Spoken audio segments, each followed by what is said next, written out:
Okay, welcome everyone. It is 11:15 and we are going to get started on today's workshop. My name is Anna. So for those of you that don't know, firstly, this presentation is being recorded, which mostly affects me. It means that my audio and everything I say has been captured on the video recording, which is a little terrifying. But any questions you ask will also be picked up on the recording. But just let us know if you're not comfortable with that and we will remove that if we distribute the recording. Okay, a quick housekeeping thing. In addition to the people that are joining us in the room, we have about 10 or 11 people online joining us via Zoom. So just very quickly, if you are on Zoom and you can hear what I'm saying, could you please type Apple into the chat, just to confirm you can hear me. Awesome, we have an apple. Fabulous. We have many apples in this room. Okay, so as you all know, today's lecture is on designing better research posters. In a minute, I will give you an overview of what we'll be talking about and why I am the one talking to you. But before we get into the workshop, I would just like to do an acknowledgement of country very quickly. So I would like to, before we begin proceedings, I would like to acknowledge and pay respects to the traditional owners of the land on which we meet, the Gadigal people of the Eora Nation. It is upon their ancestral lands that the University of Sydney is built. As we share our knowledge, teaching, learning and research practices within this university, may we also pay respect to the knowledge embedded forever with the Aboriginal custodianship of country. So now we've acknowledged country, I also want to acknowledge everyone in the room and on chat by quickly introducing everyone here. So I didn't mention this in advance, but we have a wonderful scholarship student, Joel, who's just sitting on the side of the table, who will be doing the roaming mic today. So he's just over there. I'm going to start maybe at the back and go forward, since the back table is closest to Joel. If we could just start here when the mic comes over, if you could just tell us a little bit about yourself. Everyone here is sort of come here because they're eHealth at Sydney presenters, so it would be really nice to get to know you all. So maybe next year when you come to the conference, you will know a few friendly faces, and we will go to the people in the chat second. So Jack will be speaking on your behalf, so please chat and send an intro to the chat. Okay. If you could start. Thank you very much. My name is Nasheed. I'm from the University of Sydney Westmead campus. I'm doing a master's in philosophy in managing patient care with cardiovascular health with data linkage studies. So I'm here to present my work next year via poster and learn more about posters today. Thank you very much. Thank you for coming all the way from Westmead to join us.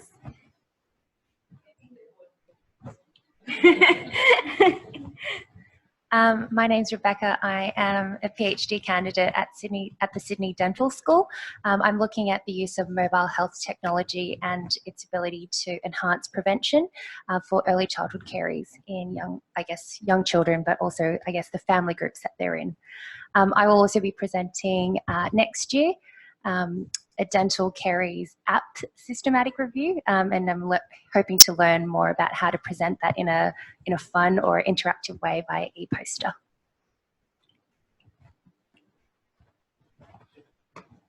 Hi, I'm Xiu Yu. I am a student in Master of Health Technology Innovation. I did finish my study of my current degree yesterday. Yeah, I'm pretty happy. And yeah, I'm also applying to my PhD study. Yeah, I'm waiting for my scholarship. So, thank you, and congratulations. Hi, my name's Catherine Adams. I work for a small marketing agency that offers research services, and my background's in digital marketing rather than sort of research and ePosters. So I'm just here to find out a little bit more. Great, thank you. Coming from that background, you may also have some expertise to share, possibly, with the group. Oh, and just last up, we'll get Jack. Sorry, you can run down to the front, to introduce herself and also the people online. Oh, why did the lights turn on? So I'm Jacqueline. I run the Digital Health and Informatics Network, and I'm on the steering committee with Anna and Mel, kind of as the core organisers, but we have a really great steering committee as well that looks after eHealth at Sydney, so that you'll probably hear a lot from us. And I have a few people who from Zoom. We've got Ashley. So Ashley is a research coordinator at Inside Out Institute and is commencing her PhD next year. She's looking at the use of telemedicine to deliver psychological and family therapies to rural and regional families with a child diagnosed with anorexia nervosa. And Georgina Luscombe is a senior lecturer in rural health at the Orange campus of the University of Sydney Rural Health, and she will be presenting an ePoster on the evaluation of a virtual paediatric feeding clinic conducted in the Western New South Wales Local Health District. So that's all we've got for the moment, but I can see there's a few other people on. So, and I know that there was a few people who wanted to come today, but there was a teacher's strike this morning, so I've had a few people apologise this morning. So yeah. Thank you, Joel. Okay, let's see Tanya as well. She works for Family Planning New South Wales, and she's one of the authors presenting at eHealth conference on a sexual health digital marketing project. Okay, sorry people online that we couldn't do all your intros. I know it's really hard to type a bio in a few minutes, but thank you for those that shared. I hope everyone online and the people in the room have a bit of sense of who's here. And without further ado,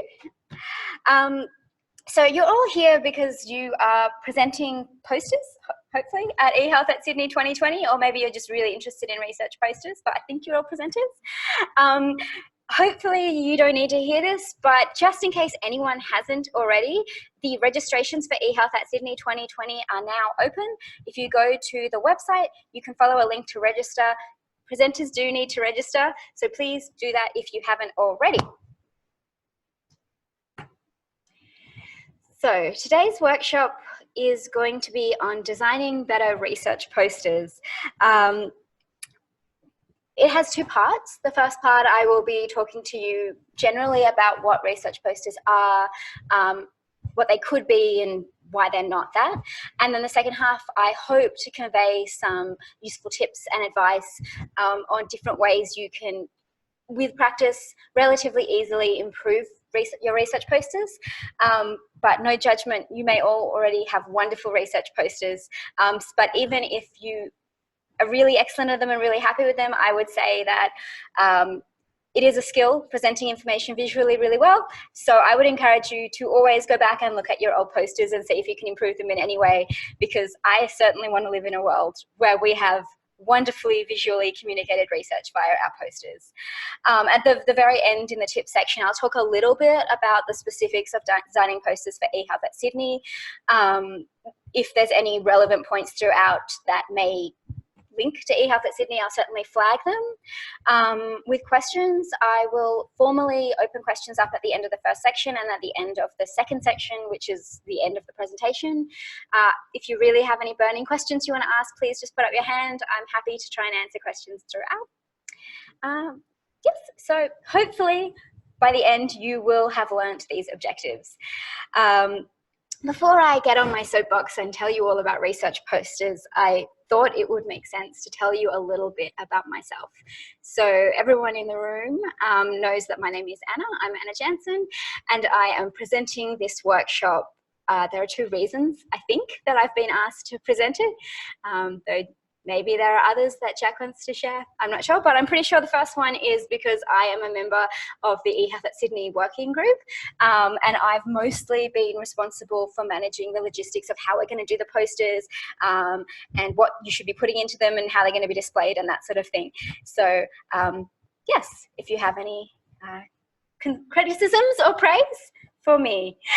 The other reason, and it's probably the reason that I volunteered to be the poster person for eHealth at Sydney, is because I think I'm a little bit of a unique individual in that I really, really, really love research posters. I am not a graphic designer or a designer of any kind. By background, the closest I get to that is before I worked for the uni, I worked for a digital printing studio, so a company that uses printers that are basically now run by Officeworks to print out research posters and all sorts of things. I used to set up the files before they went to the printer. And in my Masters of Publishing, I studied layout of magazines mostly when I was young and idealistic, and I didn't realize that the newspaper and magazine industry was about to fold in many ways. So that's kind of my design credentials. But I'm also a researcher. I'm a health services researcher. I study technology in healthcare. I've been to a lot of conferences, and as I said, I love research posters. When you look, it's not in the slides, but when you look at the poster slide display at the back, it's not the one that's currently displayed, but there is the first poster I ever did on the carousel there. So I've always thought they were really, really interesting, and I also think it's interesting that they're kind of a thing people have grown at. When I first started researching, I told my team of investigators, guess what? I've been accepted for a poster at a conference. And everyone's like, oh, it's the worst. You should have been accepted for an oral presentation. I didn't understand, because I was like, but I have this wonderful medium where everyone is going to see and enjoy and interact with my poster. And then I went to conferences, and I found out kind of why people do tend to think of research posters as this drag, kind of this image at the start. This isn't a conference that I went to, but this is very similar to what the conference I presented my first poster at. I didn't realize that I wouldn't be walking into an environment where I was the star poster, that everyone saw I would be one of tens, hundreds of posters in rows. I mean, this actually looks like a really good photo where everyone is interacting with the posters. When I was at my conference, I was mostly standing alone in my section with 50 either side. But I just wanted to assure you that at eHealth at Sydney, this is not what is going to be happening to the poster presentations. We want to put the posters centre stage, and to do that, we've actually rented the entire foyer, not forum, of the Charles Perkins Centre. So the e-posters are going to be in the foyer on display for 48 hours before the conference and during the conference, and people will definitely be interacting with them. So we haven't put you in some corner at the far end with the creepy booth people. Sorry, but anyway. That was kind of why I'm the one that's doing this. And in spite of the fact that I've been making research posters for many years, and I have still found that there is this real stigma against them in the research community, I still really love them. And I think that, as I said, it would be great to live in a world where you went to a conference and everyone wanted to go to see the posters because they were the most interesting, fun and engaging thing there. So yeah, I hope at the end of this workshop you have some better ways of how you can be part of that future. I think we have quite a way to go, but one step at a time. So before we talk about research posters specifically, I thought it would be useful to have a little bit of a look at sort of what posters are as a medium and why they're used. So firstly, there are many definitions of posters. I chose this one in part because I searched for a definition and this is the first sentence of Wikipedia. And I was like, oh, I can't use a Wikipedia quote. But I actually clicked on it and read Angelina's article, and it was a really fabulous article. So I decided to use her quote because I think it does really beautifully explain what a poster is. It's basically a promotion of an idea, a communication device that's for a general audience for mass consumption. Oh, I also probably should have said we'll send the slides around afterwards. Okay, and they're interesting things because, they're kind of everywhere. We tend to think of posters as something we don't interact with, but you actually can't walk down most streets without seeing a train ad or a tram ad, as I guess it is in Sydney now, or a bus stop ad or a billboard with a poster on it, visually communicating something really effectively. I guess there was this sort of 30 years where maybe the TV ad was more dominant as a way to reach mass audiences and promote an idea or a concept or a shampoo, as is often the case. But in this era, more than ever, posters are super resilient. They've been around for over 100 years and they're still around today, and probably been over much longer than 100 years. But they're more prevalent and useful than ever because everyone sees them. And next time you are walking through the city, I strongly encourage you to have a look at the posters around you because many of them are beautifully designed and they're all really unique. You get a sense of tone from them. Generally, like this one, they tend to be focused around a single strong image and a minimal amount of text. This is actually quite a lot of text because it was from the 70s, I think. So there's a little more text than there normally is. But yeah, posters are a really fantastic visual medium. We see them all the time and we're really, really used to engaging with them. We tend not to think about why we engage with them, but when you actually look at them and spend some time perusing them and exploring what they do, I think you can start to pick up how you can use those techniques more effectively in research posters. And I'm going to break down some of those techniques in the second half of this lecture. So that's a poster. Academic posters or research posters, we tend to think of them as something completely different to every other type of poster in the world. And so with this definition, academic posters, when done effectively, are a succinct and attractive way to showcase your work at conferences and meetings. But I've highlighted two of the phrases because even though it's worded differently, way to showcase your work, that's not that different than showcasing an idea, which is what all posters do. Conferences and meetings, that's mass consumption. It's just the mass isn't the general public. It's hopefully researchers interested in your area. So whilst posters that you see on the street that are meant to engage anyone and everyone have these beautiful and engaging designs, research posters are sort of thought about differently and they're designed very differently. This is not a typical design for a research poster that I'm showing here. I just wanted to say that this poster I actually chose because it's an award-winning poster. It won multiple awards. It's actually pretty well designed in my opinion. I'll talk in a minute about standard research poster designs.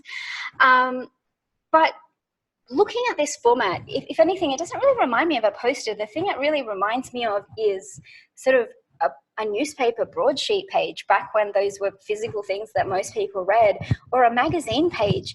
It's using a visual form to present a huge amount of text. And yes, newspapers do effectively do that. They use multiple columns, tiny, tiny, tiny text, black and white, and they still convey their message. But the difference between them and posters is a newspaper is meant to be engaged with, I don't know, over coffee on Saturday morning. At least that's how I remember them being engaged with back when I read broadsheet newspapers, up close and browse for a long period of time. Whereas a traditional poster is meant to be something that grabs your attention in 30 seconds and lures you in, or ideally sticks in your brain so you go and buy that shampoo or whatever it was advertising. And research posters kind of fall in this weird middle ground where they're trying to convey all this information density like a newspaper, but they're actually something that's displayed in a huge auditorium that maybe people only engage with for 5 minutes. So there's a tendency in research posters to focus on getting as much information as possible and less emphasis on thinking about how you present that in a way to actually get people to come over and look at your poster first, which I think is an interesting challenge that we have as designers of research posters. That's kind of what makes them the most different from regular posters. And finally, for the purposes of eHealth at Sydney, I've also put in a definition of an electronic poster. So there are multiple definitions. This is from a really well-written and interesting article on designing e-posters, which I'll share after this. But they define an e-poster as a poster in electronic format, but it is not what we consider an e-poster. An e-poster, on the other hand, should fully utilize the power of the electronic medium in order to be more dynamic in nature. So when I said there's a lot of different definitions of e-posters, I do think there's a bit of a schism that as a researcher in general that studies technology and healthcare, I think you see this with posters versus e-posters, and you see it in healthcare technology all the time. It's this divide between, do we use technology for technology's sake, or do we use technology in a way that delivers a unique experience and interaction that a paper version or analog version can't do? And with e-posters, you're getting this whole gamut of different interpretations by conferences. For eHealth at Sydney, we have decided to focus more on the sort of entry-level e-poster. So the display you can see in this image, if you're online, is not dissimilar to the kiosk that we'll be using at the conference on the day. But basically, they just project a PDF or an image, image to the viewer.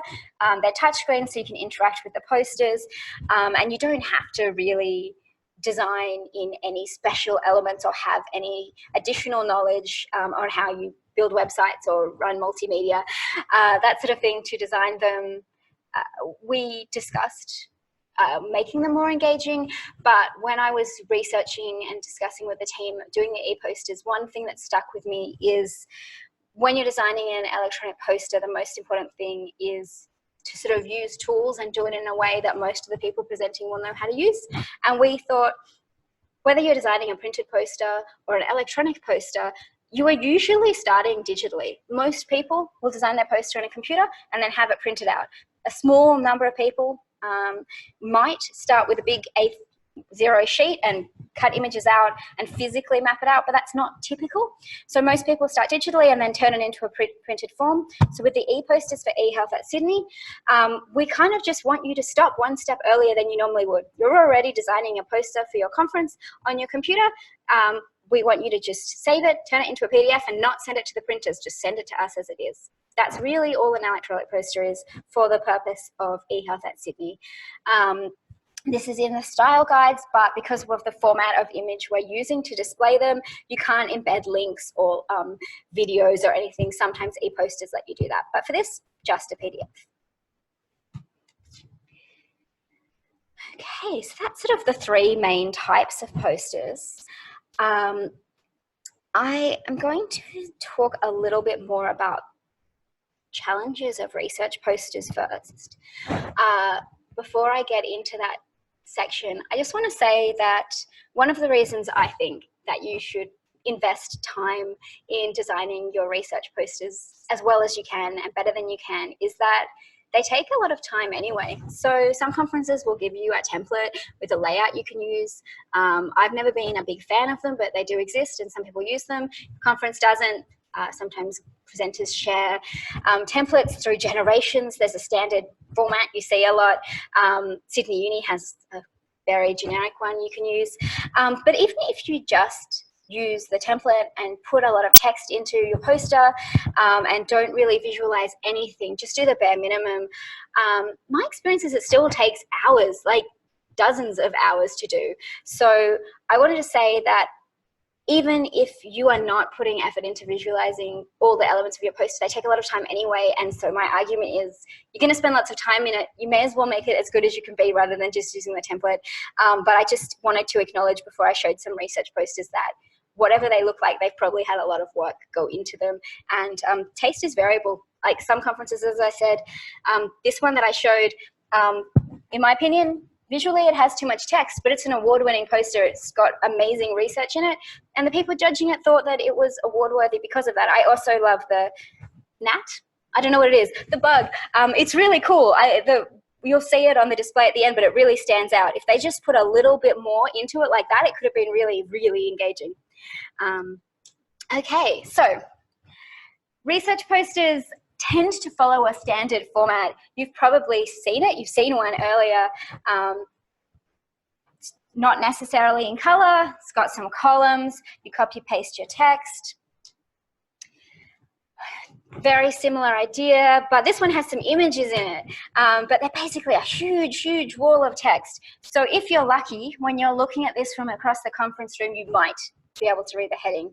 You almost certainly can't read the you probably can't read the introduction, results, methods, conclusions. You might be able to if the font is large enough, but probably you're seeing that title and going, okay, I know everything in here, and moving on to the next thing. If you're really, really lucky, your researcher will have put some color into their poster, generally, and it does make a huge difference. This is not an ideal color to use. I'm not sure why this conference template has used pea green.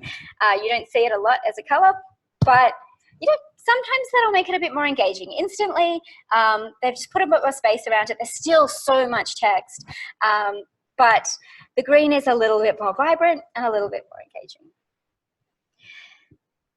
But these types of posters, in spite of how much work goes into them, there's this sad scene at the end of every conference, which always makes me cry, and apparently no one's ever photographed it and put it on Google, where everyone's put all these hours into their poster, like 10, 20, 30 hours. They've lugged it halfway around the world often if they're Australian. It's been up for 3 to 5 days. And then if they're really lazy, they'll just leave them on the billboard and leave, which I think is really risky because your name's on it. Or they'll get dumped in the bins at the front, and you see these bins overflowing, and it's so sad. I'm like, what? We're spending all this time on posters and then we're just abandoning them. Shouldn't we be making something that we don't want to abandon at the end of the conference that we want to keep and share? Yeah, so that's kind of what I think you should have in mind when you're designing your poster and you're thinking about how to present it. Even if you do decide, you know what, I really like the template. I think it's a really cool way to present information. I like my columns. I like my wall of text. At the very least, you should be saying, do I like it enough to carry it back on the plane with me? There are other things you can do to make your design a little more punchy, which we'll go through in quite a lot of detail. But I think the first step is having that mindset of creating something you want to keep. And for me personally, I put all of my posters on my ResearchGate page. So for me, I also tend to frame my thoughts when I'm reviewing a poster around, is this something I would put online? And I use that to iterate on my ideas from the start. This image, one of the things we'll talk about in more depth is choosing images that link to your message. So in this case, what I really wanted was an image of all these posters thrown out in a bin because there's a strong link. I'm sure many of you have seen that. If you haven't, I'm very happy for you because it's a very sad sight. But I discovered that there's no images of that on Google, at least none that I could find. Take photos at conferences and put them online of abandoned posters because they're a great resource. So I went, what's something visually similar? And I found this very sad stock image of, it's definitely stock image of just paper discarded on a table, which I think evokes a similar thing, but it's not a perfect link, which is one of the challenges with using images. We'll talk about images quite a lot, but that's just a challenge you face. It takes a lot of time to find images that link clearly with your message, and sometimes you can't find them, so you have to settle for something close enough and hope that the message is conveyed effectively to the audience. So I thought about this quite a lot, and I've mentioned that one of the things about research posters is design-wise, they tend to just have so much text on them. That's far and away the biggest reason people don't engage with them. But I tried to break it down and be like, why are people doing this? I watched a fantastic video online, which we'll share at the end, who kind of broke it down and this being about time. The reason we use templates, the reason we go with what we've always done before is because we're all busy, we're doing our jobs, and the fastest way to put together a poster is to use what you've done before or what someone else has done before. And what's really challenging often is finding a key message in our research. So some of you may have done things like 3-minute theses and pitching and elevator pitching, and I'm not good at it at all. I'm used to talking for ages, as you can tell, but it's actually really tricky. We spend years doing research and we find out lots and lots of stuff. So when someone says to you, okay, what's the one thing I should care about in your hour-long lecture? It takes a lot of time and brainstorming to think about that. But with a research poster, that key message is actually the single piece of information that you should actually be conveying. But it's challenging, it's hard to do. And we will talk about how you sort of create that key message. The other thing is communicating your message clearly. So when I was talking about the oddity of research posters, I talked about how they call themselves posters, but they're designed more like newspapers, and they present a heap of text, and I think people aren't really sure what they're meant to do with them. But at the end of the day, what you should think of a poster as is the same thing as an oral presentation or anything else you do in life. A poster is a communication vehicle. It's a specific type of communication vehicle. It's a visual communication vehicle. So when you're designing a poster, one of the challenges is thinking about the key message, what I'm trying to communicate, and how I can communicate that clearly without a heap of clutter and mess. Sounds easy, it's challenging. And then the next thing is, even if you go, okay, I'll communicate this clearly. What's a clear way? Say my key message is that people love hugging kittens. Okay, how do I communicate this? I did a study where I gave 2 people kittens and 2 people, nothing. So I might talk through the steps. That's what most research posters do. They have a key message. They go linearly through the background, the methods, the conclusions, the results. But often there's so much information in there, it's hard to know exactly what's being said. And then once you've brainstormed and you haven't even started doing your poster, you've just been thinking about how to communicate your key message and the minimum amount someone needs to understand it. You have to visualize it, which in and of itself is tricky, which is why I told you the dumped posters in the bin story, because it really illustrates something you'll find again and again and again. You might have the most brilliant idea of what your key message is and how you can communicate it. And the perfect visual for communicating your research on hugging kittens, making people happy, might be an image of someone hugging a kitten, but you might try your hardest and not have an image of someone hugging a kitten. So it can be really hard to go, okay, I can't get what I want. What do I get instead? Yeah, so it's really tricky. And finally, the thing that I think makes it really hard, I am a victim of this every time I do posters. I was a victim of it when I did this presentation. I think it's something we all, or I definitely suffer through for everything I do. It's leaving enough time to actually do the first 3 steps. So generally, I know most of my posters at minimum take about 2 days, about 15 hours to do. I've done ones that have taken like 100 hours. And the most stressful thing to do is to do them 2 days before you have to ship them to the printers. You generally get accepted for a poster months before it has to be presented. I would strongly encourage you, when you have some downtime, to start brainstorming and thinking about your key messages and how you might communicate them early, to spread out some of that time, because it really does take time. And I think some of the posters that we see that aren't as good as they could be, they're really victims of lack of time, and not realizing how much time was involved and just not having enough time to iterate. Yeah, so that's kind of why it's challenging. Oh, and there's another thing I didn't put on here, and it's speculative. I don't know if it's true, but I think one of the other challenges is what I mentioned before, that experience that I think we think of research posters as kind of bad or daggy or something. I don't know what it is. I told you sort of my story, and it still happens 10 posters down the line. I think that they have this unusual stigma or dislike in the research community. I don't know why. I don't know where it came from. But it seems to persist. And I also think most of us know that when we go to the conference, we are going to see a hall like the one I showed at the start. And we know what all the posters there will look like. And I do think it's scary to be like, I know everyone's going to use this template, but I'm going to use hot pink and yellow and do a completely different design. I think it's something that can be really confronting, and it's really challenging when you're doing it. And I can tell you sometimes, like when I started with my early posters, I even sort of had my fellow researchers be like, that's wrong, that's not how you do a research poster. And it's only now that you're starting to see more and more people do them well, but it's quite challenging. I think it's really hard, especially if you're sort of at the start of your career, and this may be your first way of interacting with your research community, to be like, oh, everyone else is using a template, I should use it too. Okay, so this is the challenges. But in spite of these challenges, why should we do this? What's the benefit of research posters? Because I really, really, really think that they are hugely valuable in research, and we do not give them enough credit for their value.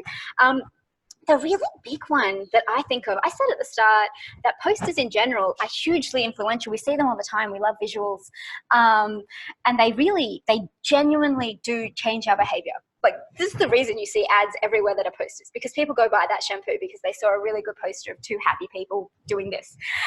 For a research conference, if you're at the top of your game, if you are an expert in your field, you might, as a platform, be given, I don't know, 90 minutes as a plenary to talk about your research. And that's amazing. I assume I've never been asked to do that. I'm not at the top of my field.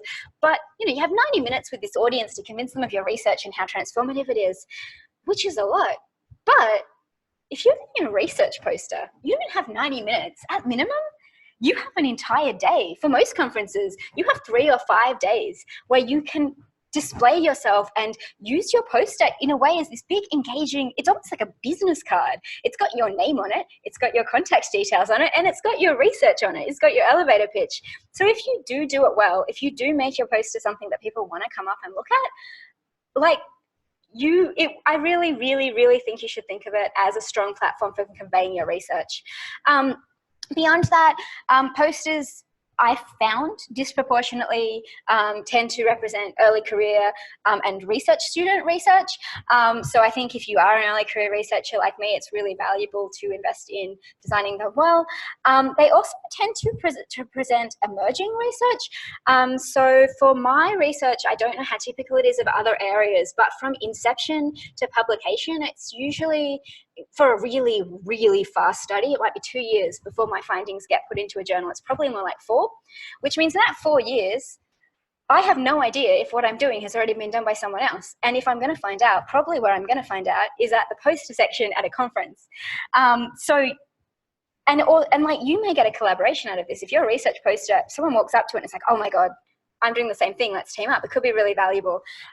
So I do think there's a benefit in that. There's also, I've said the early career research thing. Yeah, so they're the main benefits. Yeah, I just strongly encourage you to invest the time in these, and that sort of takes us to the end of the first session. Okay, so how can research posters be better is the second session, which I'm about to go into. But before I get into that, does anyone have any questions about the philosophy of research posters, or whether they're good or whether they're bad, or any anecdotes they want to share? You don't have to, but Rebecca, my roving mic person has disappeared. Joel, perfect timing.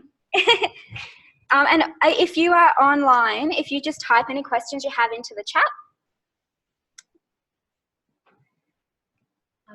I think one question I had was, I think something that you mentioned, I think sometimes as an early career researcher or like a PhD student, you feel judged for the scientific rigor of your work, and if you haven't presented it in the formulaic way, I feel like people won't take your research seriously, or they won't take you seriously because your research might be a little bit left of field, and then on top of that you've gone and done something completely different. That's my anxieties around how to present it. And it might be a culture change, but I was wondering if you could I don't know, provide some encouragement or some advice on how to navigate that space, if that's a problem that anyone else has. So the question was, if it wasn't clear on the Zoom, as an early career researcher, it often can feel like your methods and your rigor of your research is being judged, and if you're not presenting this in a poster the way you're supposed to do it, it can be very anxiety inducing. Firstly, I completely agree with you on that. I definitely think it's really hard to try and do something a bit different in the research world. I don't know if it's encouraging, but I guess my advice would be, I think at the moment, the risk is not that you will be torn down for not being rigorous enough in your methodology, it's that you won't be seen at all. So I would say it's hard, but I think it's probably better to make a poster that Professor X, not X-Men, Professor Z wants to go up at and come over to you and say, this methodology is not rigorous enough for you as it should be, and give you an opportunity to say, actually, this is what I'm doing in whole, that was only an example, is better than just standing next to your poster and having no one see it. But that's just a personal view. Yep, that was my view. Any other questions in the room? Okay. Anything on the chat? Okay, wonderful. Thank you, Joel. So this is the what potentially would be all the tips and tricks. How can we make our research posters better? So what I'm going to present to you is some tools and techniques you can use when you're designing things visually to make things clearer. As I said at the start, I'm not a graphic designer. This is kind of how I approach it and what I found works and doesn't.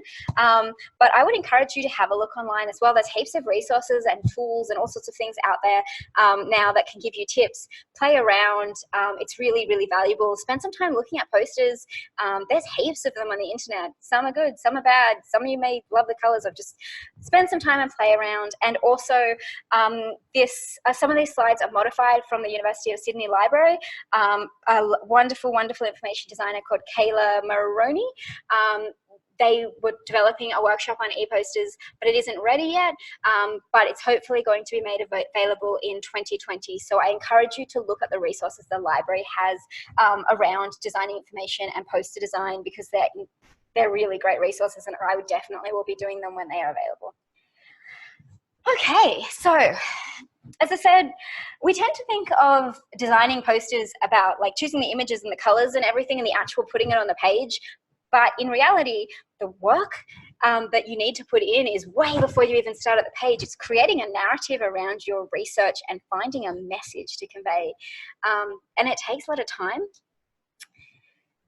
And essentially, the first thing you need to do is sit down or talk to someone or write on a notepad, whatever technique works to you, and think about the one finding from your research you want the person looking at your poster to take away. So for a conference, you will all have written an abstract. Generally, what I do when I've submitted an abstract, because I often submit them in quite a hurry and I forget about them 6 months later when they get accepted, is I go back and I break down everything into sentences and I go, okay, what here's actually interesting? If I had an individual sentence of each of these things, what would make sense on its own? Typically, it's in the conclusions or the results of your paper, but not always. I don't know, it could be a lot of different things, but there isn't a single technique for it. It just is something you have to spend time on. Generally, there's more than one finding from research, which is what makes it extra hard, because you're not just, you write down all the findings and you really want to find the one that's most interesting for the audience. One of the great things about research posters is, in addition to presenting emerging research, you can also present like bits of research that might not be able to get into a journal. I do heaps of qualitative research, so I do heaps of interviews and get heaps of data that could never get published because there's not enough space in a journal. But a poster can be a really good way to focus on one aspect of your research and then link the person reading your poster to a bigger study. Personally, when I'm trying to find the interesting thing on my research, is I talk to a friend or acquaintance who isn't a researcher, and I tell them about my study, and I jot down the bit that they go, ooh, that's interesting too, because it's a really good indicator of what people like. And if you get to the end and there's no, ooh, that's interesting, yeah, that's a challenge. You might want to ask them what they found interesting. Okay. So,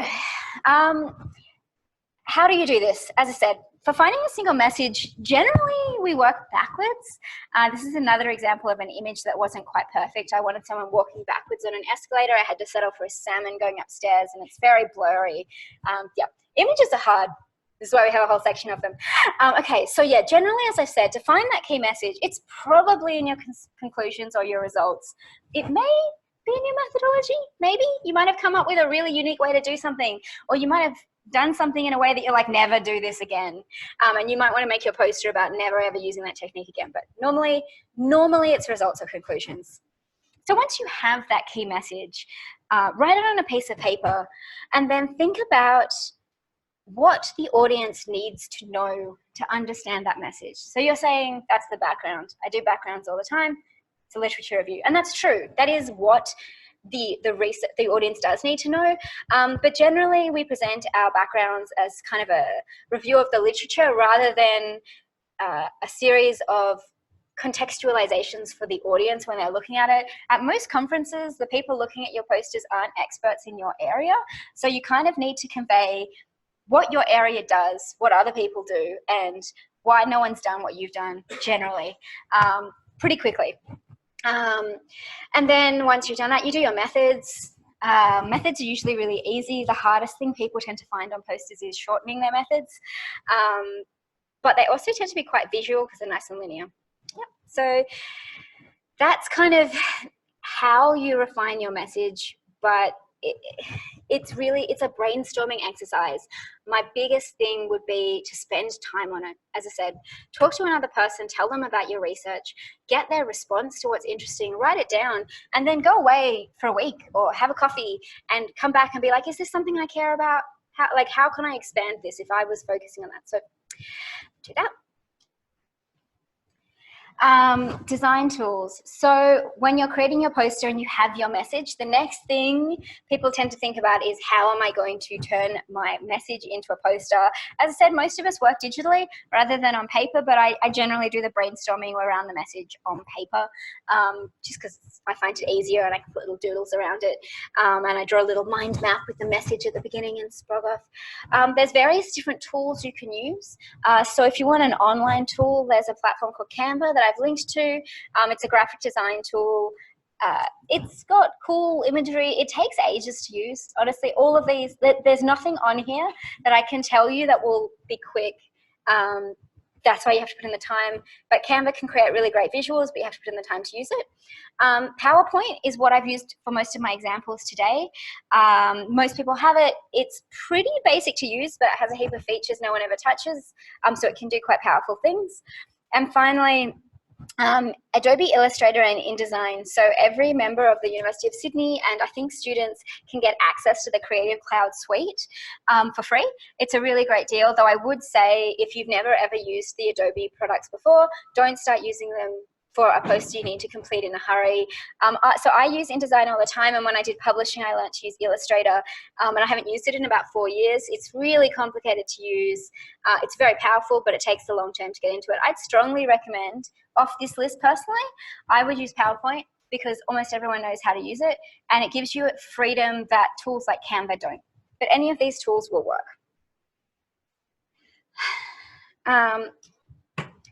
Once you've chosen your tool, setting up your canvas. So I guess the reason people like templates is because they don't have to think about setting up their template, their canvas or the page they're going to be working on. As a general rule, if the conference tells you to use certain dimensions, use those dimensions. They've been given to you because they're the perfect size for what you're going to be displaying. So for eHealth at Sydney, we have slightly unusual dimensions. So typically research posters are A0 or A1, which are A series for printed posters. Oh my God, Josh. We are using like a TV display essentially. So we have unusual dimensions that are 1200 millimeters by 670 in width in portrait orientation. So orientation, portrait means up and down, landscape, sideways. This is all landscape. To set up your page, it's generally a similar way in all tools. I've shown you how to do it on PowerPoint, but generally when you go to the page setup area, you can set in the dimensions, and I'm actually going to show you how to do it for PowerPoint right now. Okay. So this is PowerPoint on a PC, so maybe a little slower on it. Okay, so to set up a new page, you go to New, Presentation, which I've already done. Okay, so in the, sorry, I normally use a Mac. Where is the page setup? I may have to give you Mac instructions afterwards.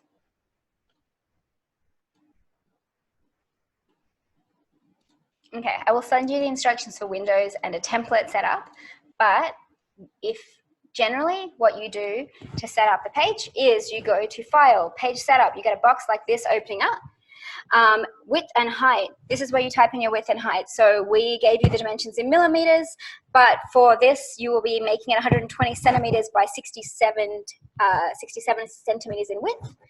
And that's what you have to do. You just have to hit OK, and you can't hear, that will set up your canvas, and you'll have a blank page that's perfectly laid out in the dimensions you need for your conference. So once you have your canvas, what do you want to do with it? You have your message, you have your canvas. How do you lay out your information? So first of all, you avoid a wall of text. So one of the things that you should definitely be taking away is that research posters put a lot of text on the page. This is not an effective way of communicating your message visually, and for electronic posters it's actually really detrimental because electronic screens don't they present color really beautifully, but they don't present detail as well as a printed poster. So if you have lots of text in a small format, it won't be visible. For quantity of text, at an absolute maximum, you shouldn't have more than 1,000 words on your page. That's a short report length. Generally, I wouldn't put on more words than you have in an abstract. I've had posters with like 350 to 500 words, and that's really, really challenging. We write abstracts and we think we're going to expand on it. Typically, I would say keep your words to a minimum with the background, the methods, and the conclusions. The conclusions are normally quite small anyway, and use your space to expand on your results, because results tend to be naturally more visual than other sections of your research. And just for a guide, I think I have a slide that talks about this a bit later, but it's worth emphasizing. For the size of the text that you want to display, generally people can't read a line of text easily if it's more than about 8 or 10 words long. So in a box like this has done it. It's 1, 2, 3, 4, 6. This is 9 words in this introduction. So you would generally gauge the size of your font based on the number of words per line. So if you're on your poster layout on your canvas, you're getting text that's 20 words long across the page. You either want to make your font bigger until you only have 10 words in a line, or you want to compress the size of the column that you're using to present your text on the page. When you're choosing how to lay out your information, there's sort of some basics of information design that you can apply relatively easily. So for those of you, if you have experience with photography, you may be familiar with the rule of thirds. The concept came from the photography world. But basically, if you take a canvas or an image and you split it, you fold it into 3 sections, so 2 lines vertically and horizontally, that tells you all the key areas on your image that you want to focus on. So where the lines intersect, they're your interest points where you should have your image. When you're using, when you're designing a poster, you generally aren't using these for interest points. You're using them to spread out your information. So there's a reason that most research poster templates have 2 or 3 columns. It's because they're using the rule of thirds, or halves if they're doing 2 columns. We just know that people find it easier to read chunks of information rather than spreading out across the page. If you're using a physical piece of paper, you fold it 3 times to get your lines. If you're using PowerPoint, what I do is I create a rectangle, and I duplicate it 3 times and I run it down the page, and then I turn it into an outline instead of a filled thing, and I use that as my ruler. Yep, and the other thing to keep in mind, as well as where you put the information on the page, is how much space you put around it. So a lot of posters are really dense. They put text really close together. We have these massive posters that are like 1 meter high, but we cram a heap of information into them as if we're worried we're going to run out of space, when actually we know that people prefer interacting with things that have white space in them. Generally, on a single piece of paper, whether it's A0 or giant, you want 40% white space. So almost half of your canvas should be blank. Which means when you're designing it, keep tons of space in it. So for this heading here, there is as much space above and below the heading as the highest letter takes up. It will always look better to make narrower columns with more space between them and spread them out than to try and cover every single piece of your poster with text. It just will. And it's really easy to do, to take stuff away. It's emotionally hard, but it's a click of a button. Okay. So the next thing you want to do is present information logically. So in most English-speaking countries, Australia is definitely amongst them, people read right to left and then up and down. With posters, you have a little bit of a freedom because it's a larger page. So you can either, you have the freedom to send people up and down the page or across. Most research posters from templates have their columns set up. So you start at the top, read down column, right down to the bottom, and then go back up to the top and go down again, and then go back up to the top and go down again. For comfort, there isn't a rule. of which one is right or wrong. I prefer to go across and go down and down, so when you're at the bottom, you don't have to go back up again. But whatever you choose, present it logically. So if you want the person to read up and down and up from top to bottom, use visual cues or numbers to show them how to progress through the page. And make it make sense. Don't just put information everywhere. So if you decide the best way to tell the narrative of your finding is to use a linear one with time, don't start from, if I don't know, it's January, February, March, April. Present each piece of information related to January and February and March and April down the page like that. Don't go January, March, February, September, all over the place. This isn't anything to do with a research poster, but this illustrates how you present information logically and simply using numbers. Literally, we look at numbers and we know that they're in a certain order. So as soon as you go 6, 7, 8, 9, that's an instant cue to your brain to read 6 first, 7 next, 8 next, and 9 next. If you put 9 where 7 is, and 8 where 6 is, and 6 right down the bottom, when someone looked at that image, they would be really confused because their brain would be going 6s first, and then they'd be seeing 8 at the top of the page. So think about the logic of your information and present your information logically. Fonts. Okay, fonts are really, really, really tricky. So I would encourage you to play with fonts. Your computer has a whole heap of them. You can also install more, and there's websites that have fonts you can download. But some general rules about fonts: different fonts convey different tones. Really squiggly fonts make us, like really fancy handwriting fonts make us think of ornate, fancy things. Fonts like Comic Sans, which is often criticized, we think of it as a culture, as like a joking, embarrassing kind of font. So there's a heap of meaning behind our fonts. So think about what type of information you're conveying before you choose a font. Keep fonts large. As I said, you don't want more than 10 across a line. When I say large, on a poster that's been printed, your text, your main body text, I would recommend not making it more than about size 24. You could even go larger for a digital poster, an ePoster, because the resolution is higher.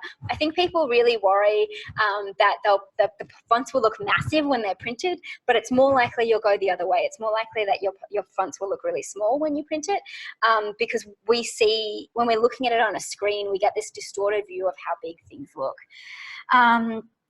Yeah, what else? So avoid background color or images. Basically, don't put anything behind your font that is going to reduce the legibility of the font.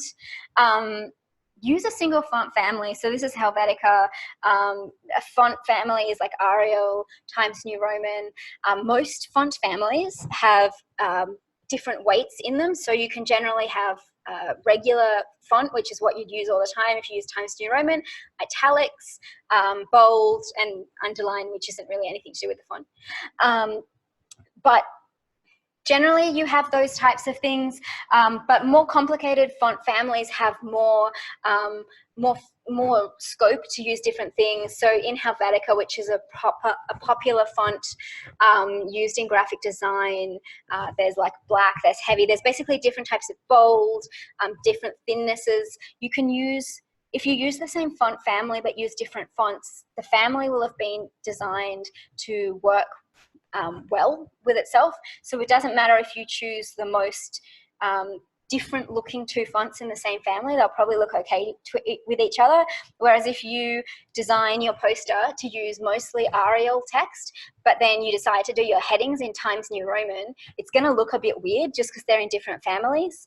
You just sort of play around with them. Again, with the different font families. With an ePoster, try and use thicker fonts. If you do use Helvetica, which you don't have to at all, I just use it a lot because it's an easy font to use. Don't use any of the light or thin fonts. They just don't work on an electronic medium unless they're very, very big. And again, for posters, there's two main types of fonts that I'm sure you've heard about, serifs and sans serifs. Times New Roman is a serif font, which means there's a little dash at the end of each letter. Verdana or Arial are common examples of sans serif fonts, which means like all the font, the words on this slide, there's just a clean edge on the text. For electronic posters, use a sans serif font. They're easier to read. It's why they're much more popular now. Whereas if you're getting a newspaper, things like Times New Roman serif fonts are easier to read in print. Sans serifs are easier to read digitally. The only other thing to keep in mind when you're choosing your font is to be careful with using things like italics, all caps, and decorative fonts. All of these things are harder for people to read on a screen. They're really useful for conveying emphasis in different ways, but yeah, they are the harder for people to read, and if you have to read a ton of them, it gets really, really exhausting. Italics in particular is less legible than non-italicized fonts. All caps, I would generally really strongly encourage you to avoid. In contemporary society, all caps has developed a cultural meaning because of text messaging as meaning anger or shouting, and we just tend to see all caps as that without even thinking about it. So it's generally to be avoided, definitely in the text of your poster, like the body text.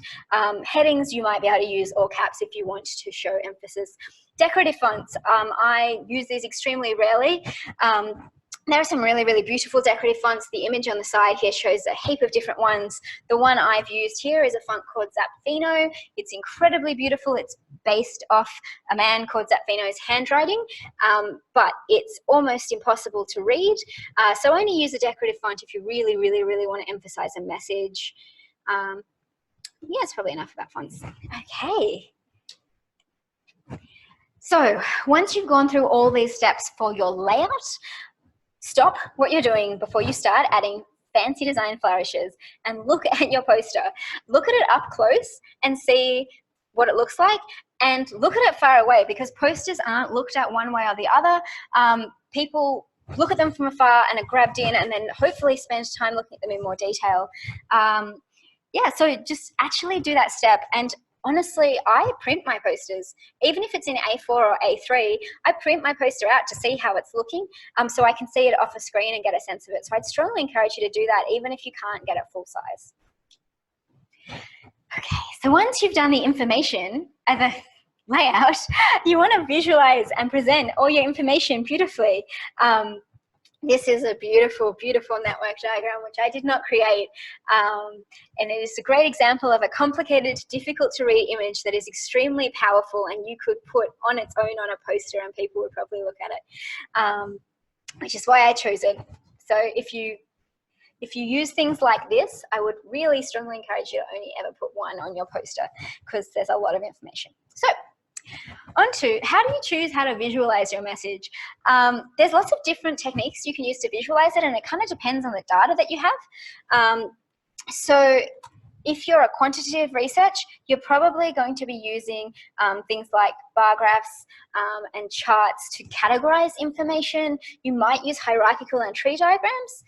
If you want to show relationships between things, which is what that is, you use a network diagram. They can be simple, like this one on the slide, or very complicated, like this one.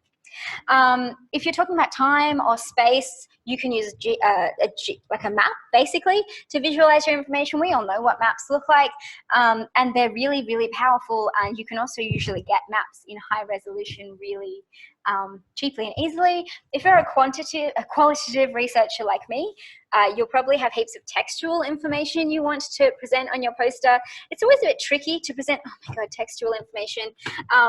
But you can use things like word clouds, which can be generated online, and I have some links to in a minute, and create sort of emphasis on certain words and use colors to convey that. There's lots of different resources you can use. It's never been easier to beautifully present your data. I'll leave this up for a minute, but again, the slides will go out so you can look at these links. So the very top one, the Data Visualization Catalog, it is the most amazing website. Those charts that I showed you on the other page, it can visualize every single one of those in any color scheme you want.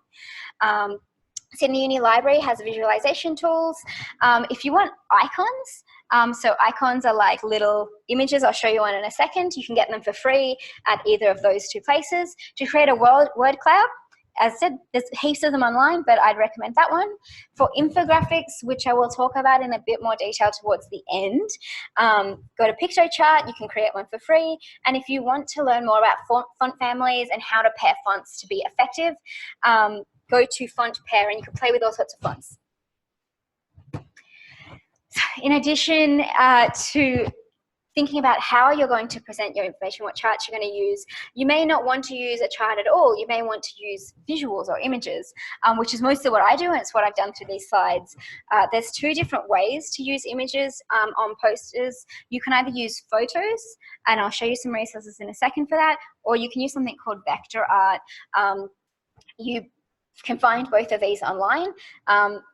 I tried to find two that were visually similar to highlight the differences, but generally, if you want to use a small number of images or build your poster around a single strong visual, photographs of things, if you can find a photograph that's closely linked to the idea you're trying to convey, are really powerful, because even though this one's black and white, they're usually color, and they have a lot of richness and detail in them.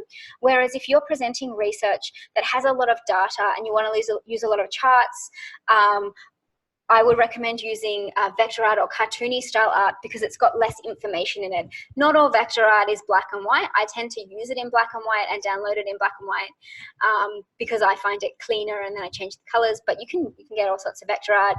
If you type vector art into Google, it will return this specific type of art.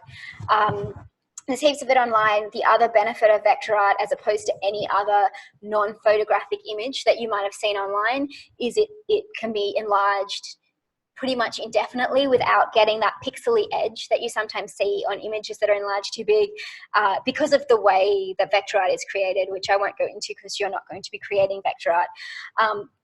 But it's very, very useful if you need to make a giant AO image, because you can scale it to be massive. Just as a housekeeping thing, you do need to attribute content when you get it online. We are really, really lucky because a lot of people out there put photographs and vector image and all sorts of things online for free, but they do generally come under licensing for reuse rules. The most commonly used one that I've seen online is called Creative Commons. It has icons like this. You can read about it on Wikipedia if you really want to learn about Creative Commons. There's lots of information about it online. But basically, if you take an image that is free to reuse, have a look at these icons. If you click on them, it will normally take you to a specific page that talks about how the image has been licensed specifically. And it's usually, you have to say who you got this from. Sometimes there's other restrictions, like the $ crossed out means you can use it, but you can't make money off it. Just check those out before you use someone's images, because it's a really nice thing people do, letting us use out their art for free, and it's great that we can. So, resources for images. As I said, there's heaps and heaps and heaps of resources online. I've picked these ones as examples because they are all great resources for free images, or images that you can use for free if you attribute. So Unsplash is a beautiful, beautiful website for photography. It's got a lot of images on it. They're really authentic. So there are stock photography websites where you can pay for stock photography. The most famous one is probably Getty Images. It's where paparazzi images are sold of famous people. You can pay for them. Unsplash, you don't have to do that, but they do have real photos of real images rather than stock images which are posted. Flickr. Flickr was one of the first social networking sites that used Creative Commons licensing. It's an old site, but it's a really great one for photos. People usually upload them in large formats, which is really, really, really useful. So I encourage you to look at Flickr. There's millions of images there. Wikimedia Commons is run by the Wikipedia Foundation. It's just a repository of free images. And finally, Google Images, which I use all the time. And I'm going to quickly show you how to use a few of their features because they're really powerful. Generally, when I'm looking at images, I go to Unsplash first, then to Google Images, and then to Flickr or Wikimedia Commons last. Okay, very quickly. Okay, so Google Images. I'm sure you have used it all before. I like cats, just so you know, but you may not have used some of the powerful tools that are really helpful for finding free images. So once you've gotten your image search, if you go to tools, there's all these different things you can search by. So the one I use first is you can search by usage rights. So I always go for labeled for reuse. There is different criterias. They're all pretty self-explanatory. If you're modifying it, you do a labeled for reuse with modification. But we won't for now. And this brings back only images that are free for you to use. You can click on the individual image to find the rules. It's really, really powerful. The other thing you can search by is type. So if you're looking for vector art, you're looking for clip art or line drawings, you can search, I only want clip art of cats, no photos. And the other thing, I'm just gonna take that off. The other thing that is really, really useful that I use quite often with posters is because it's a large document. If I am using photography, I search by size. So I always select search by large image, because the worst thing is you get all these thumbnails, you click on it and you find out the thumbnail is basically the same size as the real image. For a poster, you want the largest image you can get. So this is quite a big image. Just setting the large search will ensure that you get images that won't look grainy on your poster. So that is Google Images. I would encourage you to have a look there. That is once. And I guess the main takeaway with whatever visuals you choose, whether you decide to go with charts or you decide to go with photos, is to keep your imagery simple and uncluttered. So it is completely possible to create an entire effective research poster using just one image in the center of the poster made really large. For those people in the room, there's a poster displayed exactly like that on the ePoster kiosk. But have a look online for research posters, you'll see some. But even with your charts, when you create them, there's a lot you can do to make information easier to read. So this is exactly the same information, but in the first one, they've basically put all the different series in a single diagram, and there's a million colors and a million things. This is really, really hard to read. At least it is to me. Maybe people that look at charts all the time find it easier. So the easiest thing you can do here is just give each series its own chart. They're still linked, but you have heaps of space on a poster, so you never have to cram everything into one tiny little box. You have like a meter of space to spread everything out. Yeah, so you should do that. So I'm going to walk you through a few examples. These examples are all posters that I've done. I have chosen them because I want to critique them, not to show off, and I didn't want to critique someone else's work. So I will show you them, but please be aware that I don't think any of these are perfect.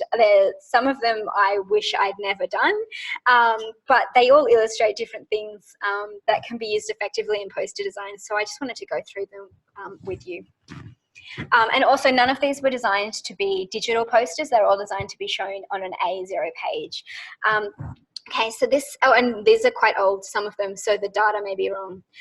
So this is a poster that basically presented information, a content analysis of forum posts for a website for doctors who prescribe opioids for patients with opioid addiction, which was all textual data. It was really hard to convey. So I wanted to show it because I decided to use a word cloud to present that information. It's actually, it looks a little small on this. It was a giant poster. It's the biggest poster I've ever done. This could have easily taken up the whole middle of the page if I wanted to, and just had the word cloud, and it still would have looked fine. But word clouds can be a really effective way of presenting textual information. And the other thing I wanted to talk about is in my background, this 41,000 and because is the entire background section of this poster. Basically, I went through all my literature and said, what are the two things people need to know when they look at this, what the problem is and why it's a problem. The problem was that there's a lot of people with drug dependency in New South Wales that can't get treatment. And the reason for that is there was a shortage of GPs at the time. Hopefully that's not still the case. The problem with presenting this information that I had was that, well, there was two problems. One, it's really hard to present numbers.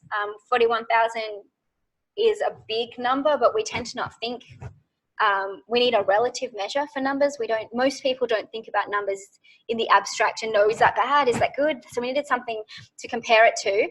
And the other thing was that the obvious thing, the thing I went to first was, I'll show them an image of patients with drug dependencies. That will be a strong image. It's got a clear link, makes sense. It's really challenging in health to use images of patient populations because generally there isn't generally they're stereotypical. One of the really big challenges we have at the moment is there's a pushback around imagery used widely in the media and in research for people that have chronic diseases, especially lifestyle and obesity related diseases. There's a tendency to use images that on the internet they're called headless fatties. They're pictures of morbidly obese people with their heads cut off, usually eating a giant burger that often looks incredibly delicious.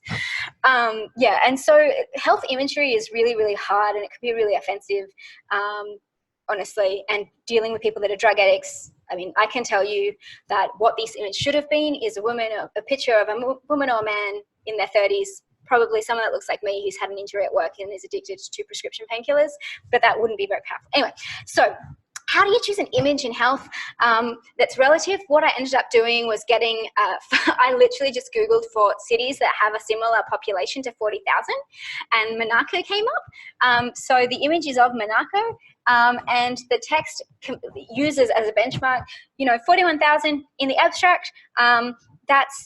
What does that mean? Well, it's like 3 times bigger than the population of Monaco, which helps people understand, contextualize that information. At least I thought it did. As I said, there's lots of problems with this poster too. The text is really, really small. Conclusions, I always do the same thing with my conclusions and references. This was for an international conferences. I just get a picture of Sydney because it reminds people where I'm from, and we have a really beautiful city. It actually looks quite smoggy in this photo, so it's particularly accurate. So the next poster I did, I said I'm a qual researcher. I don't do a lot of quant, but I find charts. I think quantitative research is a really lucky. Charts are really, really beautiful, and there's more tools online than ever before to make them really beautiful. So this poster I'm showing because basically it's pretty simple. There's lots of white space in it, but I used a simple chart, and all I did to tie it into my poster was I chose a color scheme, which we'll talk about in a second, and made the charts the same color scheme as everything else. So it felt like there was flow from top to bottom. I also used a physical line down the middle of the page to direct the reader from the top to the conclusions at the back. As you can see, this text is not appropriate for a digital screen. It's really hard to read the small text. If I was doing this for an ePoster, I wouldn't have 5 quotes. I'd have 1 quote that was about this size. We talked about fancy fonts and using them sparingly. About 3 years ago when this was made, handwriting fonts were really fashionable again. Generally, handwriting fonts aren't popular in design because they're hard to read, but I was really in love with this one called SignWriter Pro, so I used it for my headings. I've mentioned, and in all these posters, I usually use Helvetica because it generally always looks good. It has a huge font family and it's very clean. But I used Helvetica on this and it didn't quite work. It looked a bit cold and numbersy, so the handwriting font just made it seem a bit more human. Again, the text on this is really too small. I didn't leave enough time for this and I got really tired at the end and I ended up rushing it to the printers. I also used yellow, which is quite hard to read. And finally, I just wanted to show this one because it's a more recent poster, but I wanted to show how I reuse things that I've liked in previous posters before. So in the poster I did 2 years prior, I really liked my orange and blue color scheme, so I kept it. And I really liked my SignWriter font, so I kept it. And it saved me a lot of time just being able to reuse that. So that's just some examples of my posters. And hopefully to illustrate some of the different ways you can present things. This is also Helvetica in the heading, go away, Zoom thing, that's a bold font and an ultralight. Yeah. Okay, the big piece, and we're almost through all of the slides, but I wanted to talk a little bit about color before I wrapped up on the poster workshop. Color theory is huge. I'm only going to give you a very quick overview of how to use color and some tips of how to use it more effectively, because there's lots and lots of ways you can use color and you can spend ages tweaking it. Yeah, and there's lots of resources online. But I'm basically going to teach you two things you need to know about color. Firstly, creating a color scheme, and then how you can either use online resources to create one, or how you can use an image to create a color scheme. So first up, what is a color palette or a color scheme? This is one on the side. It's not the most beautiful one. I don't know, it's okay. It was the one that showed up on Google Images. As a general rule, one of the things people struggle with color is using too much of it in a research poster. You're better off, if you're not comfortable with color, making a black and white poster with gray than using 20,000 different colors. Most color palettes have at most 4 colors. You can get away with 3, and there's 3 types of colors. So you have a light color, which is this lovely mint green color up here, which is typically the background color of your poster. You have a dark color, which is the bottom color here, that tones with it, and you'll generally put your text on it. You can invert them, so you can make your background your dark color and your text a light color. The only thing I would note with that is generally it's easier for people to read dark text on a light background than light text on a dark background. But if you're going to do it, be consistent with your palette. And then you have 1 or 2 mid-range colors, which are these 2 here, that you use for highlights and all sorts of things. I normally stick to 3 colors, but sometimes you can use a 4th. Okay, so you want a color palette. How do you do it? This is an example from how you do it in PowerPoint. This is the more complicated way, but if you're feeling like being a bit challenged, this is what you can do. Say you're building your poster around a single image. So this is my poster about why you should hug kittens, why kitten hugging makes you happier. And I'm going to build my whole poster around this wonderful image of a kind of sad looking kitten, in my opinion, but he was free to reuse, or she. Okay, so this is what you do. In PowerPoint, you create 4 squares, which what I've done here. You select one of them. You will get a tab opening up in the ribbon at the top called Shape Format. You click on that, and then you go to Format the Pane, which means you're formatting the square you've created. You then click on this little color fill paint box thing, and you will get a color picker like this come up. So all you do when that comes up is you click on, under this 4 is a little eyedropper. You click on that little eyedropper, you scroll it over your image, and a big circle like this will come up. That is being scrolled over this flower here. You click it, and it will turn your square that color purple, and you press OK, and that gives you one of the images in the photo. And then you go to your next square, and you do exactly the same thing. You open your shape format, you go to the format pane, you click on the box, use your eyedropper, and you choose an area that you like, and that can give you 4 colors. The benefit of doing this is the color scheme you choose will perfectly match your image, but it is a little bit more complicated, which is why next up I'm going to show you an easier way to do it. For anyone that would like to use an image, that is how you do it. The other challenge with using an image is you don't always get the most beautiful color scheme. So this is not a beautiful color scheme. Okay. Ooh. I'm missing a slide. Okay, I'm missing a slide, but I will tell you then, instead of using an image to select colors, there is an easier way. Online, there are multiple websites that will create color schemes for you for free, using either 3 or 4 colors. There's a resource slide that I'll have up in a minute, which will show you how to do that. But just some basics to tell you about color when you're choosing what you use. You can use any colors you want. This is all taste, but colors, like fonts, do have certain tones and implications. There's lots of color emotion scales and articles you can read about if you want, but this is just a really, I thought this was a really cool overview of the main colors, what most people think they represent, and this is how different brands have used them. So generally in health, you will see a lot of blue being used. They have blue as dependable in strength, but it's also considered calming and peaceful and nice, sort of like green. So you'll see a lot of blue, and you tend to see a lot of orange. What you don't see yellow very often. Yellow is quite hard to design with. Yellow is hard to see text on because it's kind of not dark or light. You see a decent amount of orange because orange goes well with blue. I'll show you why in a second. You almost never see red in use. This is one of the challenges with the Sydney Uni template. It's built around Sydney Uni Red, which A, looks brown when you print it, and B, red it's a real red flag in health. We don't use it much because people associate it with excitement or fear or youthful boldness. Purples and pinks you almost never see. I think that's because people associate them with like feminine colours. They can actually be really effective colours to use if you want your poster to stand out, because there's not many posters that use them. I did a poster that used a lot of pink, and it was the only one at the entire conference that used pink. Green. It is peaceful like blue. It's generally not used because it's quite hard to design with, so people tend to avoid it.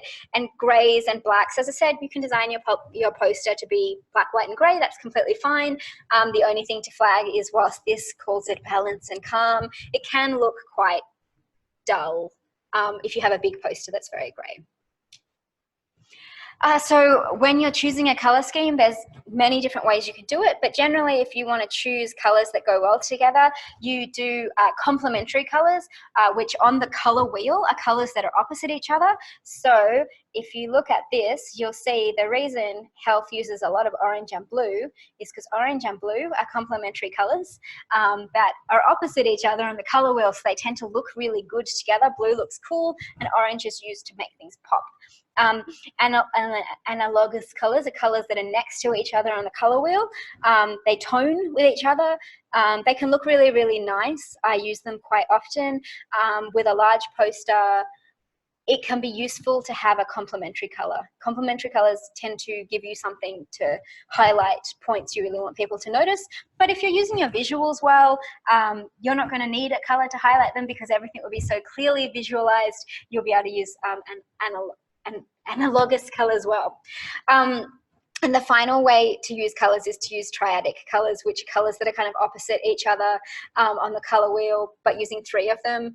I never use this. I wouldn't recommend it. It's just really hard to do. You often get clashing colours this way.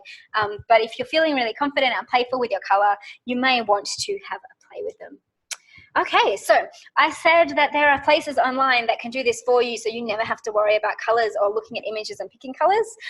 This is super, super useful, and I use these all the time because choosing colours for posters is a really great way to procrastinate. It takes ages. So any of these websites, if you go to them, they'll have things like the most popular 4-way colour schemes. You can just select any one and it will tell you what the colour codes are, and you can just put them into your colour wheel in PowerPoint. I use the Adobe Colour Picker because it was the first one I found originally years ago, and I still use it. But they all basically do the same thing. And yeah, have a browse at them because it's really interesting how the different combinations work. Also, some of them are bad. The color schemes are crowdsourced, so there's no checks and balances. Use your gut sense. If you think the color scheme looks really unattractive to you, don't use it. Yeah, and when you're selecting, do keep in mind that for a poster, you want a dark and a light color and some mid-range colors.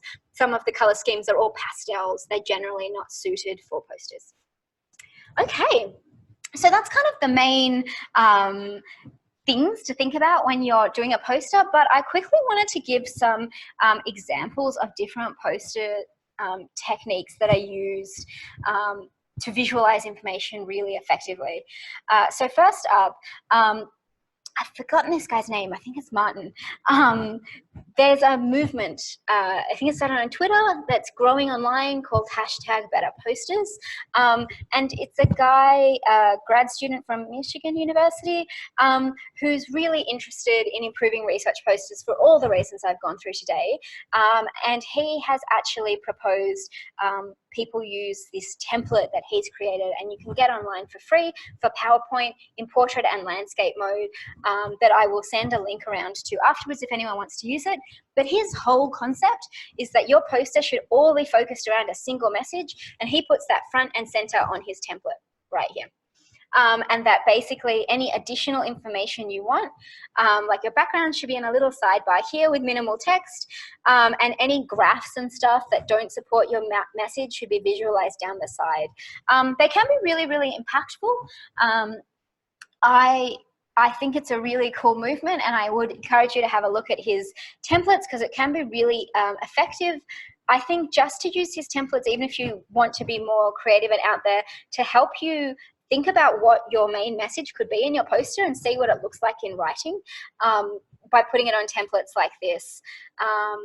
Yeah, so that's one way to do it. His philosophy is a little different to mine. He thinks that when you're designing a poster, the main goal is to minimize the amount of time you need to spend on it. So he wanted to come up with a poster template that was faster to use than a template already is. Whereas I think that you should actually, and I hope you feel this way by the end of this, plan early for your posters, because you should value the way they communicate. I personally think that nicer posters that have a bit more time in them are better than quicker posters, but you may feel differently. Okay, the next thing that you should be hopefully getting from this is when you present information, have a clear narrative flow.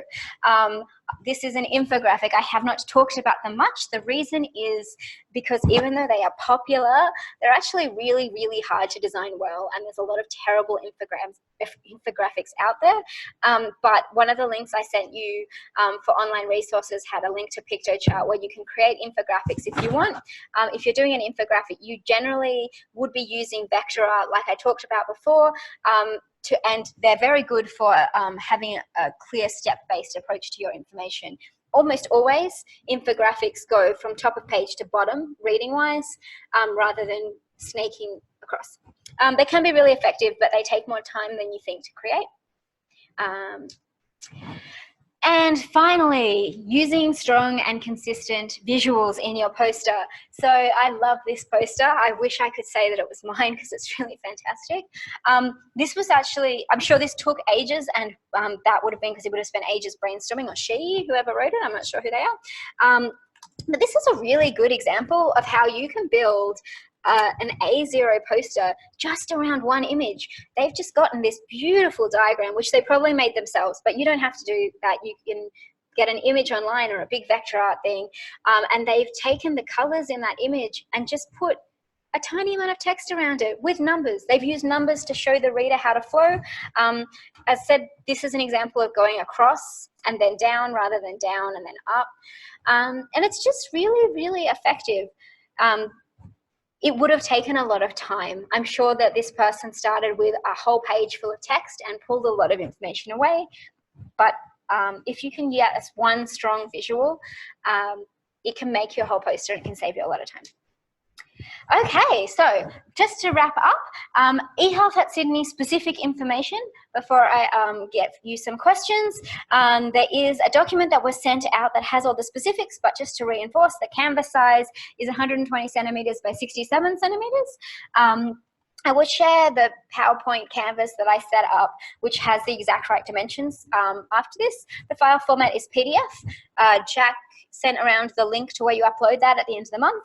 And just because it's electronic, you can be as creative as you want with how you use the electronic medium creatively. But at the end of the day, the main thing that is different with eHealth at Sydney posters than printed posters is that you really, really, really need to minimize the amount of text on your poster and use a large font. And use a font that doesn't have serifs, because it will be clearer on the display.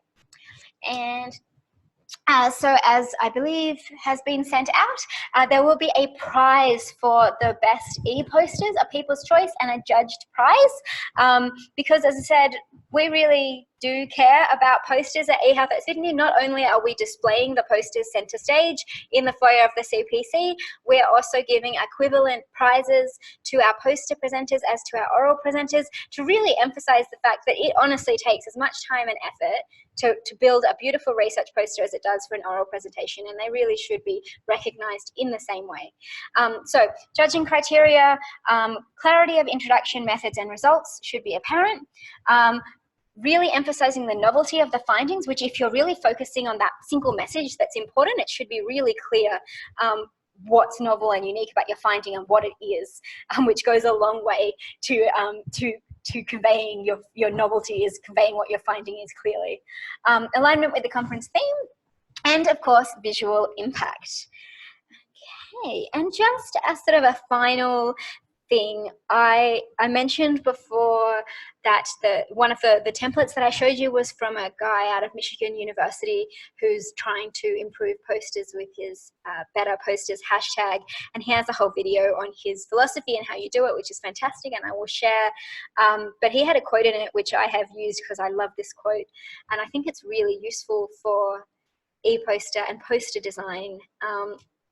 So I just wanted to share it. With anything with design, perfection is finally attained, not when there is no longer anything to add, but when there is no longer anything to take away. I think at the end of the day, when you're designing your posters, the tendency is to put more on than is necessary. And what really makes them strong is to look critically at what you've created and go, does everything on here need to be here, or could anything be removed? And it sounds simple, but it takes time, and it takes honesty, honestly, because it's really, you really have to look at your poster and go, okay, what am I skimming as the person most interested in my research? Where is my eye dragging on the page? Because that's probably what you want to remove. So yeah, your key takeaways, really think about your key message and your narrative, who you're talking to with your audience, what they'd really want to know, and how clearly the information is conveyed. Think about how you want to visualize that. So, you know, if your message is just about hugging kittens, what's a strong visual for that? Is it vector art? Is it a chart of how often people hug kittens? Is it an image of a kitten? Would definitely be an image of a kitten if it was me.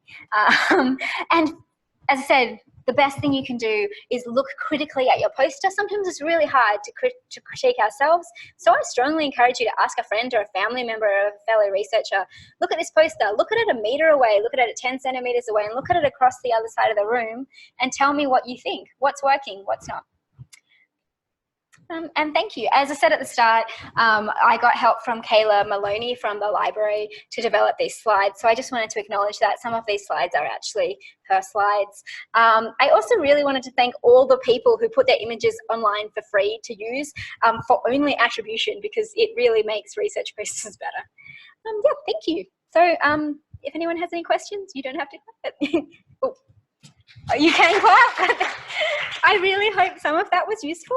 Yeah, if there's any questions, maybe we can ask people in the room first and then go to the online people who have to type. Awesome. No questions in the room? Okay. Jack, any questions? Just